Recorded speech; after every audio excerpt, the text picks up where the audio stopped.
ඔයගොල්ලෝ මොනවා හරි ගැටලු තියෙනවා නම් මට අනිවාර්යෙන් chat එකට දාන්න ඈ. හරි. ඊළඟ ප්‍රශ්නේ කතා කරන්නේ මෙන්න මේ ගම්මිතාව සම්බන්ධයෙන්. හරි. ගම්මිතාව කියන එක සම්බන්ධයෙන් තමයි කතා කරන්නේ. ඒතර ඔයගොල්ලෝ තේරුම් ගන්න ඕන බලේ පාඩමේ ගම්මිතාව කියන එකේ සූත්‍රය ගම්මිතාව කියලා කියන්නේ පුතේ ස්කන්ධය වැඩි කිරීම ප්‍රයෝගය. ගම්මිතාව කියලා කියන්නේ ස්කන්ධය වැඩි කිරීම ප්‍රයෝගය. ඔය ගම්මිතාවෙන් තමයි අපි නිව්ටන්ගේ දෙවන නියමය ගන්නෙ. හරි නිව්ටන්ගේ දෙවන නියමයේ යම්කිසි වස්තුවක් මත යොදන බාහිර අසන්තුලන බලය එහි ගම්මිතාව වෙනස් වීමේ ශීඝ්‍රතාවයට අනුලෝම සමානුපාතික වේ කියලා නිව්ටන්ගේ දෙවන නියමයේ ගන්නේ ගම්මිතාව වෙනස් වීමේ ශීඝ්‍රතාවය නිව්ටන්ගේ දෙවන නියමය. හරි. ඒතර ගම්මිතාව කියන්නේ ස්කන්ධ වැඩි කිරීම ප්‍රවේගය. අදහස එන්න ඕන. හරි. ඒතර මතක් වෙන්න ඕන. ඒතර ගම්මිතාව හොයන්න පුළුවන්. අපි සාමාන්‍යයෙන් සම්මත එක් වලින් ආයශ කරන්න ඕන මෙතන කිලෝග්‍රෑම් දාන්න ඕන. හරි. මෙතන ms සින එකෙන් දාන්න ඕන. හරි. කිලෝග්‍රෑම් සහ ms සින එක ඒකක වලින් සම්මත එක් වලින් ආදේශ කරා නම් අපිට උත්තරයක් එනවා ගම්මිතාව සමානයි ස්කන්ධ වැඩි කිරීම ප්‍රවේගය. හරි. ඔච්චරනේ. හරි.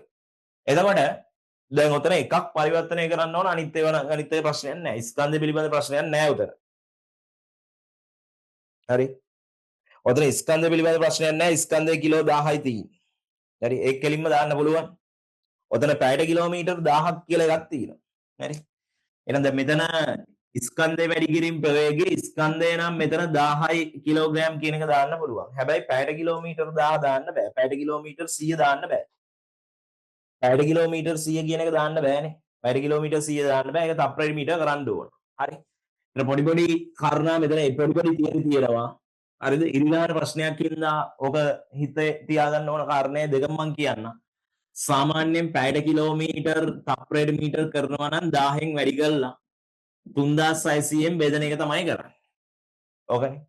1000න් වැඩි කරලා 3600න් බෙදන එක තමයි කරන්නේ. මේකේ මේ ඇත්තටම මේ තියෙන බිඳුරි කපලා ගියාම මේ බිඳුව එකයි මේ බිඳුවයි කපලා ගියාම මෙතන අපි මේ 100 පැත්තකින්ම තියන්න මේකනේ 1000න් වැඩි කරලා 3600න් බෙදන කතාව මේ තියෙන්නේ පැයට කිලෝමීටර තප්පරයට මීටර කරන්න ඕන එක. මේ 100 මෙහෙම දීච්චාය මෙතන 100 නෙමෙයි මොනාගේ තිබ්බත් මේ 1000න් වැඩි කරලා 3600න් බෙදන එක කරන්න. ඒතර බිඳුවේට බිඳුවක් කපලා ගිහිල්ලා මෙතන දෙකෙන් කැපුවාම මෙතන 5යි මෙතන 5 බෙදීම 18ක් කියලා එනවනේ.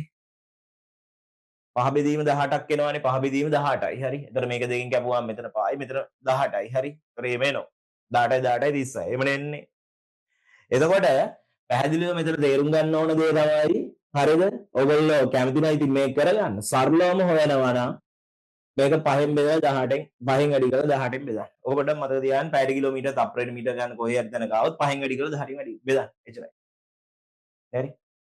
5න් වැඩි කරලා 18න් බෙදන්න. එච්චරයි. ඉතින් ආයි මේක මතක තියාගන්න අවශ්‍ය නැහැ. මේක ඔයාලට මතක තියාගන්න පුළුවන් නම් අපිට ගණන් වල බර්නෝලි මූල ධර්ම එන්න පුළුවන්. ගම්මිතාව වෙන තැන් වල එන්න පුළුවන්. ඔය ප්‍රවේගය හොයන්න තියෙන තැන් වල තියෙන සූත්‍රයේ තියෙන තැන් වල එන්න පුළුවන්. බර්නෝලි මූල ධර්මයේ තේම සුළඟේ වේගය ඒ වගේ අපි වේගය සම්බන්ධයෙන් කතා කරනවා. ඒතර බර්නෝලි මූල ධර්මයේ වගේ තියෙන තැන් වල බර්නෝලි දාන්න පුළුවන් තැන් වල පැයට කිලෝමීටර වලින් දීලා තියෙන්න පුළුවන්. ඒතර පැයට කිලෝමීටර දීපු තැන් වලින් අපිට සාමාන්‍යයෙන් තප්පරයට මීටර කරගන්න ඕන. අපිට කෙටියෙන් ඕන නම් මම මෙන්න කෙටියෙන් කියන එක මතක තියාගන්න 5න් වැඩි කරලා 18න් බෙදන්න. එච්චරයි. හරි. ඒක මතකයි නේද? ඉතින් අර කතාව ඕනෙත් නැහැ. එහෙනම් මෙතන 100 වැඩි කිරීම පහ බෙදීම 18. 100 වැඩි කිරීම පහ බෙදීම 18. ඒ සුළු කරලා ගන්න උත්තරේ. මට උත්තරේ දාන්න. උත්තරේ දාන්න.